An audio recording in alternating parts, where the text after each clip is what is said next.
Yeah, as Debbie said, it's an edited version. Originally it's a story written for two voices, two brothers, Davy and Paul. Tonight we're just going to get Davy.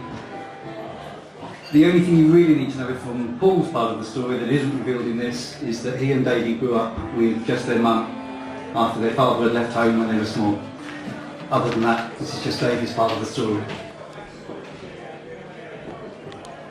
Annie would tell me stories about the house, the parties they'd had there, the way she created a magical haven from strings of lights and swathes of faux silk and brocade, the two rooms she decorated for her two sons, pictures she bought to hang on the walls, the laughter and the fights, and the ghost, the presents she'd tell me about, all wide-eyed and goosebumped, and how he, always he had removed photographs from books and made clocks race to midnight. And yes, he'd killed the fish. And yet his presence was calm, soothing even, watching over her and the boys. Nothing to be scared of, no need to be afraid. Not like now.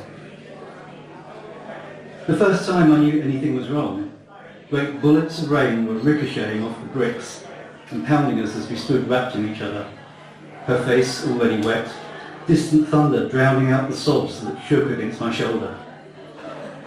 A neighbour had called, said the house was being boarded up, yellow tape across the garden path, and he said it wouldn't happen again. He said he'd sorted it out.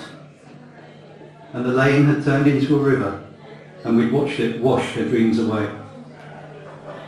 He was Annie's ex-husband, ex-breadwinner, ex-wife beater, perpetual bastard, and all-round fantasies.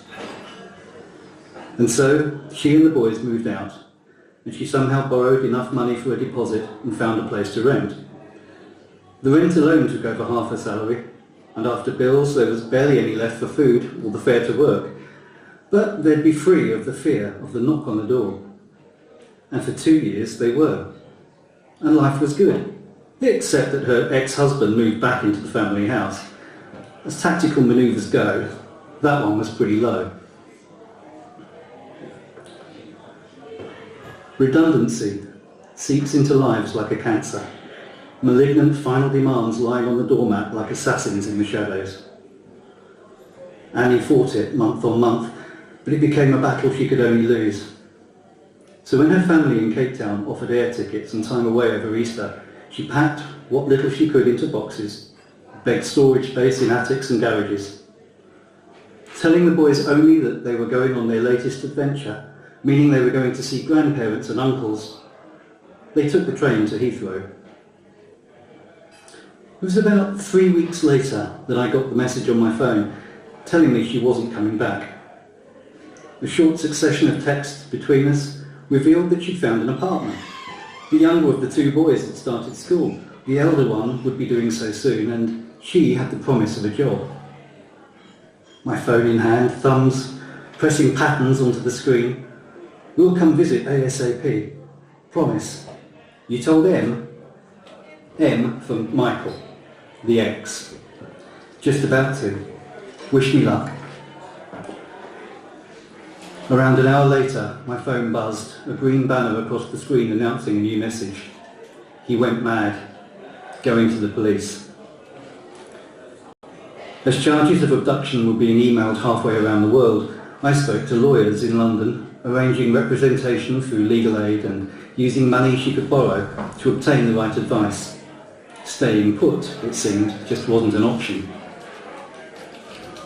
Negotiating via satellites, ultimatums and counterclaims, slowly a position emerged. A return to London in exchange for moving back into the house, the family home again for her and the boys. Tickets and barrister booked. Annie took him to court, and she won. Allowed to return to the family home, a monthly sum and his access to the children to be twice a month, all written up in an order. Another fresh start. I wonder if he's looking out. The ghost, watching over me like he did over her during those years of separation and shouting and holding it all together. Wonder if he can read my thoughts See those two other boys, Paul and me, pulled from pillar to post. I had to make it right. For the boy's sake, for hers. Something had to be done. She deserves to be free of him. And now she is. I can give her that at least. So it's quiet again now, Ghost. Peaceful. No more tears. I remember what it was like. And something always has to be done. I pull off my gloves and toss them into the passenger footwell. They slap against the bat as they fall. I'll need to get rid of that separately. Should have put it in the back with the parcel.